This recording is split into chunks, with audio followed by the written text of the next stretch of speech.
Bienvenue dans ce nouvel épisode du Second Call, le podcast qui t'invite à prendre soin de toi, de ta spiritualité et à développer ta soif d'apprendre. Je suis Selma, la fondatrice de la librairie Sekin. Salam alaikum. Aujourd'hui, on va discuter d'un sujet très important et je pense encore trop tabou dans notre communauté, le mariage. Plus précisément, je veux vous parler du tabou qu'on peut avoir autour du mariage, mais aussi comment parfois on est un peu perdu quand ça arrive, ce moment de notre vie. En fait, selon l'éducation qu'on a reçue, et je dis bien selon l'éducation qu'on a reçue, certaines personnes ont grandi en entendant toujours « ne parle pas aux garçons, fais attention, reste loin ». On a bien mis en avant le côté interdit des relations hors mariage, mais ça en est devenu presque terrifiant. Et puis, un jour, à 18, 20 ans ou même plus, ces mêmes personnes, elles vont te demander « alors, c'est quand que tu te maries ?» Et là, on est censé savoir comment faire comme si c'était évident. Mais c'est souvent le contraire. Beaucoup d'entre nous se sentent totalement perdus face à cette étape. On sait qu'on est censé trouver quelqu'un, mais comment ? Est-ce qu'on sait ce que ça veut vraiment dire se marier même ? Je pense que c'est une question que beaucoup de jeunes femmes et même d'hommes se posent et souvent on n'ose pas en parler parce que la culture autour de nous impose une certaine forme de silence. Il y a une sorte de pression inconsciente parfois autour du mariage. Pourtant en islam, le mariage est magnifique, un chemin vers la paix, le soutien et la construction d'une vie à deux sur des bases solides. Mais tout ça, ça nécessite de comprendre vraiment ce que ça signifie. C'est pas juste une grande fête ou une obligation sociale, c'est un contrat sacré, une responsabilité, un engagement émotionnel, physique, spirituel, mais un engagement devant Allah subhanahu wa ta'ala. Et c'est vraiment là que je veux faire la distinction entre ce que la culture nous a imposé et ce que l'islam nous enseigne. Dans notre religion, il n'y a pas de tabou autour du mariage, ni aucun tabou tout court, bien au contraire. C'est encouragé de poser des questions, de se préparer, d'apprendre, de comprendre ce que ça implique le mariage. Comme je disais, c'est un engagement et l'engagement, c'est une notion très très importante en islam. Le prophète sallallahu alayhi wa sallam et ses compagnons ont toujours été très ouverts sur le sujet du couple, de la communication et même de l'intimité. Mais malheureusement, dans certaines familles, c'est la culture qui prend le dessus et ça crée des tabous là où il ne devrait pas y en avoir. Je sais que ça peut être difficile pour certaines d'entre vous. On a parfois cette impression qu'on est censé tout savoir, qu'on est bizarre parce qu'on ne sait pas tout. Alors que concrètement, tu n'as jamais eu l'occasion d'en parler. Et c'est là que je veux te rassurer, c'est tout à fait normal de ne pas savoir. Et c'est là que l'éducation et la formation, elles vont prendre tout leur sens. Si tu ne sais pas par où commencer pour apprendre, tu n'es pas seul. L'important, c'est de se former, s'instruire, de comprendre c'est quoi réellement le mariage. Au-delà des apparences, des idéaux créés par les films, etc. Ça commence par poser les bonnes questions, s'entourer des bonnes personnes et forcément lire. Évidemment, on va aussi parler lecture dans ce podcast.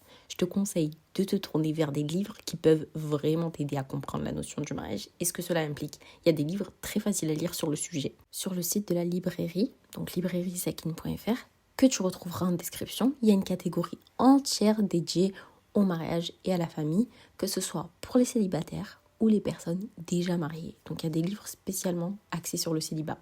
Parce que non, on ne doit pas attendre de se marier pour s'intéresser au sujet et s'y préparer.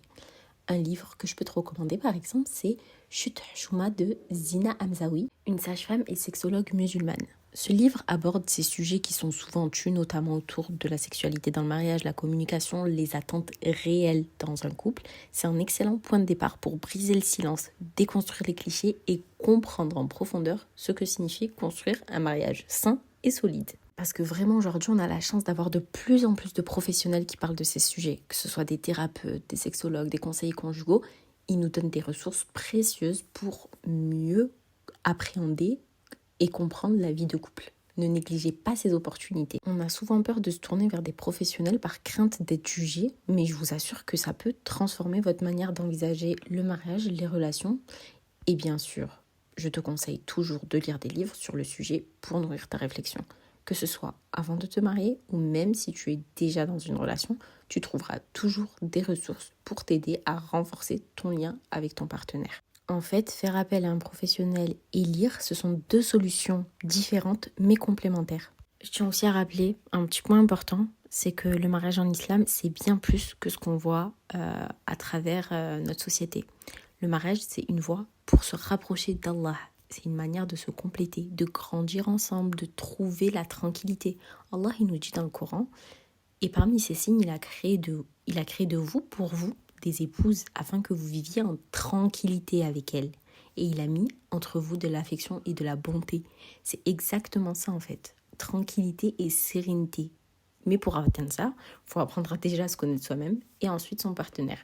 C'est important de lire sur l'approche islamique du mariage. Pas juste se dire on se marie parce qu'on s'aime. Vraiment, s'il vous plaît, en 2024, on arrête avec ça. La vie, c'est pas Disney Channel. Donc oui, il y a de l'amour et de très beaux avantages, bien sûr, mais restons réalistes aussi, il y a parfois des épreuves, des difficultés à surmonter, c'est totalement normal. En tant que musulman, on doit être préparé à ça. Un musulman, une personne qu'Allah aime, est éprouvée. Qu'Allah facilite à chacun de nous. Donc, en résumé, je veux vraiment que cet épisode serve à dédramatiser la question du mariage. Ne te mets pas la pression, c'est pas grave de pas tout savoir tout de suite comment ça fonctionne. Mais ce qui est important, c'est d'apprendre, de se former et de comprendre. Tu peux commencer dès maintenant en lisant des ouvrages de ton côté qui t'apporteront certaines réponses. Encore une fois, je te laisse explorer la catégorie mariage et famille de mon site avec des livres de thérapeutes de couple comme Ali Habibi ou Myriam Lakhdar. Tu peux m'envoyer un DM sur Insta pour poser tes questions. Partage cet épisode si tu penses qu'il pourrait aider quelqu'un de ton entourage. Et si cet épisode t'a plu, ce serait super sympa de laisser 5 étoiles en note pour me soutenir. Ça m'aide beaucoup à continuer à partager avec vous. Merci d'avoir écouté ce podcast et on se retrouve très bientôt pour un nouvel épisode du Second Call, Inch'Allah. Salam alaikum.